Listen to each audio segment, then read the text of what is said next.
número 073-4577, dígito 25. A inscrição da doutora Paula Barioni. Está presente? Está, já vejo na tela. Peço a Vossa Excelência, doutora Paula Barioni, uma boa tarde, seja bem-vinda à nossa turma, que inicie sustentação oral, declinando seu nome e inscrição na Ordem dos Advogados do Brasil, dizendo também se dispensa a leitura do relatório, em seguida já tem a palavra pelo prazo regimental. Boa tarde, Excelência, doutora Paula Barioni, OAB do Rio de Janeiro, número 172579, dispenso o relatório. Excelência, tem a palavra, por favor. Muito obrigada, excelentíssimo senhor presidente, eu cumprimento Vossa Excelência, excelentíssimo senhor desembargador Sandoval, relator do feito, demais não menos eminentes desembargadores que compõem essa egrégia turma. Boa tarde, eu pretendo ser breve na minha explanação, eu sei que o conhecimento, que o habeas corpus é do conhecimento de todos, tive a oportunidade de despachar com Vossas Excelências, e eu gostaria de solicitar a atenção de Vossas Excelências porque a situação da paciente é uma situação singular, basta a leitura da representação da autoridade policial para verificar que a situação dela não é igual aos demais acusados na ação penal originária do habeas corpus. Excelências, as instituições financeiras têm o costume de terceirizar o serviço de negociação de crédito. Então, uma empresa faz a ponte entre o cliente e a instituição financeira para fazer essa negociação. Isso é um serviço válido, lícito, prestado por diversas empresas sem nenhum problema. A Global, que é a empresa que está sendo investigada na ação penal, a paciente, de fato, trabalhou... Muito obrigado. Trabalhou no espaço... Imagina, Excelência. A paciente trabalhava na Global. O que o Ministério Público alega? É a autoridade policial que fez a representação pela prisão preventiva que nós estamos rechaçando no habeas corpus. As vítimas, supostas vítimas, no intuito de renegociarem o empréstimo, elas transferiam o dinheiro para a conta da Global e os responsáveis pela empresa Global, os sócios que são investigados, teriam, ao invés de quitado o empréstimo junto às instituições financeiras, eles teriam se apropriado do dinheiro, desviado para suas próprias contas, contas que fossem em favor de titularidade ou abertas em favor deles. Então, no entanto, dentre os atingidos pela prisão preventiva, a paciente ela foi a única que não recebeu qualquer depósito na sua conta bancária. A autoridade policial ela individualizou todos os envolvidos que teriam recebido os depósitos ou recebido em sua conta bancária ou teriam aberto uma conta bancária para que os depósitos fossem desviados em seu favor. Então, eles elencam diversos investigados, tudo bem que estamos em segredo de justiça, mas eu não vou cansar Vossas Excelências nomeando um a um. O fato é que a paciente Monique não consta como beneficiária dos depósitos, dos valores que teriam sido supostamente desviados em benefício das pessoas investigadas. Na verdade, Excelências, a paciente trabalhava nessa empresa, ela fazia o trabalho lícito, ela tinha uma própria empresa, a empresa Legado, que funcionava no mesmo espaço, e ela fazia a captação de clientes, que é a fase inicial de renegociação de empréstimos. Ela fazia a captação da empresa dela, e a Legado, que é a empresa dela, não é mencionada na investigação, não é alvo da ação penal. No pedido de prisão preventiva, a paciente ela é mencionada em só 2 momentos. Como eu falei, ela não é mencionada quando individualizam as contas dos beneficiários dos valores. Ela é mencionada, então, em 2 momentos. Primeiro, a autoridade policial alega que ela estava na empresa no momento em que foi feita a instalação do cabeamento de internet. E aí, esse cadastro foi feito em seu nome.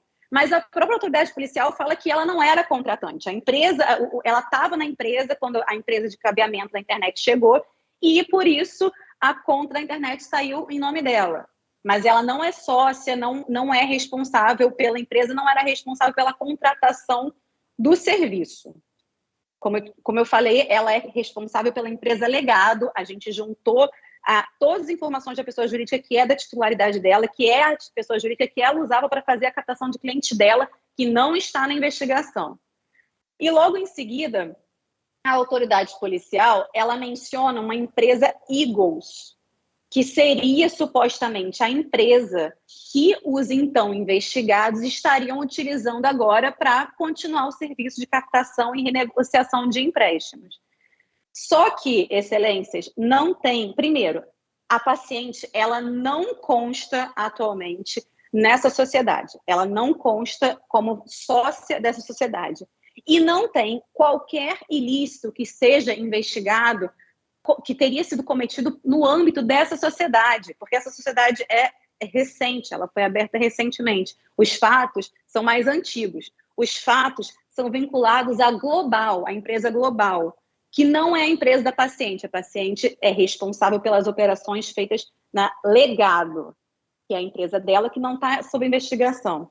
E a paciente, de novo, excelências, ela não foi beneficiária, ela não consta como beneficiária de nenhum depósito, nenhum dinheiro que teria sido desviado pelos investigados. Ela é primária, tem bons antecedentes, nunca não tem uma mácula sequer em seu currículo. O delito, como vocês percebem, foi cometido sem violência nenhuma. Ela não tem, no caso dela, é ausente o fumus commissi delicti, há toda evidência, não tem indícios de que ela tenha sido beneficiado, recebido o dinheiro desviado, que é a acusação, o cerne da denúncia. Mas também não tem perigo libertatis, porque ela não oferece risco à sociedade, ela não oferece risco às investigações, não tem nenhuma alegação, nenhuma alegação concreta de qualquer ato que ela pudesse fazer. Na verdade, a autoridade policial não demonstra isso e o ato coator também não. Nenhuma conduta, ela não é uma pessoa perigosa, ela é uma pessoa trabalhadora, que tem a própria empresa, contra a empresa a qual não há qualquer acusação, excelência. Essa prisão preventiva é um rigor, é uma medida drástica e totalmente desnecessária no caso dela. Não tem a menor necessidade disso, excelência. Eu imploro, Vossa Excelência, que considerem a situação personalíssima dela, o fato de que ela não foi beneficiada, o fato que não tem perigo libertatis algum. A denúncia, excelências, ela foi recebida, aquele despacho de um parágrafo protocolar, e aí foi determinada a citação dos acusados para oferecerem resposta à acusação, ela ainda não foi citada. Então, o juiz de primeiro grau ainda não realizou esse primeiro exame de admissibilidade para verificar se ela pode ser excluída, se minimamente, a gente sabe que essa primeira decisão de recebimento da denúncia não tem um avanço no mérito grande, mas sequer ela teve a oportunidade de fazer isso, ela não ofereceu a resposta à acusação porque ela não foi citada. Infelizmente, a instrução está se alongando. Então, por isso, excelência, que eu peço que seja, se for o caso, aplicada todas as medidas cautelares do 319, mas o fato é que a prisão preventiva não é necessária no caso dela, ela não tem nenhuma conduta foi apontada em relação a ela que evidenciasse que essa medida drástica é necessária para qualquer coisa. A investigação já foi concluída, a denúncia foi oferecida. Agora é oitiva de testemunhas, mas é claro que jamais o Ministério Público poderia apontar que ela intimidaria, ela nem teve contato com as vítimas, as testemunhas são as supostas vítimas que tiveram o dinheiro desviados em seu favor, só que ela não atendeu nenhuma dessas vítimas, ela não consta, excelência, em todos os documentos que a autoridade policial elencou como indispensáveis à propositura do pedido de prisão preventiva, das investigações, não consta o nome dela, não consta. Ela não sabe quem são as vítimas. Então, excelência, eu suplico que seja analisada a questão personalíssima dela, que seja revogada essa prisão preventiva dessa senhora, pessoa de bem, honesta, trabalhadora, que tem uma empresa, que faz um serviço de boa-fé, lícito, e que não tem qualquer investigação em relação a ela. Eu peço, Vossa Excelência, que reconsiderem o ato coator para fins de revogar a prisão preventiva, e é o que se pede. E agradeço demais a atenção de Vossa Excelência, a cordialidade, a recepção nos despachos online. Muito obrigada.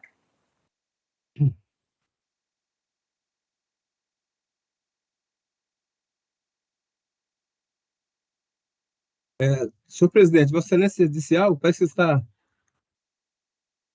o seu áudio parece que está desligado, eu não cheguei a ouvir. Perdão, estava mesmo. Eu agradeço a ilustre advogada, a doutora Paula, e passo a palavra ao eminente relator. Pois não, senhor presidente, eminentes pais, eu parabenizo a doutora Paula pelas suas palavras, pelo afinco na defesa de sua constituinte. Tive, inclusive, o prazer de receber a doutora Paula aqui por videoconferência, onde ela expôs o que ora acabou de repetir. Então, conforme salientado pela nobre advogada, houve a prisão preventiva a pedido da polícia, não só contra a paciente, mas em relação a inúmeras pessoas investigadas, e a acusação seria do crime de estelionato por fraude eletrônica, artigo 171, parágrafo 2º-A do CP, 288, que é a formação de quadrilha, e ainda artigo 1º da Lei 9613/98, que é a lavagem de capitais. E a fraude se resumiu em que empresas da qual os representados faziam parte, uns como sócios, outros como empregados, confiança, conseguiu contato com os clientes do banco, prometendo uma redução nos encargos de um empréstimo, e seria contraído outro empréstimo para fazer essa quitação. O dinheiro correspondente a esse segundo empréstimo para quitar o primeiro, por indicação dos captadores, era repassado para a conta da Global, e essa, por sua vez, pulverizava a importância recebida entre os sócios e outras empresas, e o consumidor ficava desprovido do dinheiro correspondente ao novo empréstimo e também continuava devendo o primeiro. Então, essa é uma fraude que se expandiu aí por vários estados da federação, e a paciente, muito bem representada pela doutora, teve sua prisão preventiva decretada, tendo como motivação, segundo a peça que eu faço a transcrição, para assegurar a ordem pública, considerando que, com o encerramento de algumas empresas, outras eram abertas para que se desse continuidade a esta atividade delictiva. Então, eu vou pedir permissão aos eminentes pares para não fazer a leitura do voto, que está disponibilizado, certamente já foi visto por todos, mas se houver alguma dúvida que mereça ser esclarecida, estou aqui inteiramente à disposição. Mas o certo é que estou dizendo que não, que considerando essas circunstâncias, considerando que a paciente, na Global, ela era a terceira pessoa, só ficava atrás do dono e de outra. E também ela era sócia, juntamente com o VGDA, na empresa Igris Promotora, que é o Eireli, que fazia captação. E esta empresa, segundo relatam os autos, ela teria vindo para assumir as atividades da Global. Abandonar a atividade pela Global, essa empresa teria vindo, da qual era sócia a paciente, para dar sequência à atividade delituosa constante aqui dos autos, que trouxe inúmeras pessoas como vítimas, não só no DF, como em outras unidades da federação. Então, diante disso, eu estou fundamentando, inclusive, trazendo a lume aqui precedente do STJ, no sentido de que, havendo indício de autoria e prova da materialidade, não é compatível a medida eleita, ou seja, habeas corpus, para avaliar nesta fase a questão probatória, porque um dos argumentos basilares do agravo, do habeas corpus, é de que não teria a paciente nenhuma participação relevante, mas o que constou do relatório e da decisão do juiz, ela sim, era uma pessoa importante no grupo. E se ela teve ou não participação efetiva, como diz a nobre advogada, penso, e a jurisprudência desse sentido, deverá ser avaliado melhor quando da instrução, e não nesse momento. E, de outro lado, é entendimento assente, trago aqui precedentes, inclusive dessa turma, de que o fato de contar o detido com bons antecedentes não é motivo para afastar o decreto de custódia antecipada quando ela é deferida, quando a prisão é deferida para preservar a ordem pública. E, no caso, foi evidenciado, seria para evitar a sequência de atividades criminosas, porque várias empresas foram montadas, uma na sequência da outra, umas enterradas e outras em andamento, exatamente para causar prejuízo aos incautos consumidores. Então, beneficiários, com esses argumentos, o voto aqui não é extenso, mas eu penso que 11 laudos, penso que não seja necessária a leitura na íntegra, porque a nobre advogada terá ciência, logicamente, dos fundamentos, mas eu estou admitindo, mas denegando a ordem. Eu voto. Obrigado. Com voto eminente, desembargador Demetrios Gomes Cavalcante. Senhor presidente, analisei também o processo da qualidade advogal, cheguei à mesma conclusão do eminente relator. Então, meu voto é acompanhando o eminente relator. Obrigado. Com voto eminente, desembargador Jansen Fialho. Senhor presidente, parabenizo a ilustre advogada pelo laborioso trabalho apresentado, inclusive a recebi em conferência também, em teleconferência, repetir os argumentos. Eu li atentamente o voto do relator e realmente, no momento, não dá para ter outra conclusão, ou seja, pela manutenção da prisão preventiva, denegando a ordem. Voto de acordo com o relator, presidente. Pois não, muito obrigado. Proclamo o resultado do julgamento. Denegou-se a ordem unânime. Muito obrigado, doutora Paula. Boa tarde. Boa tarde. Obrigada, excelências.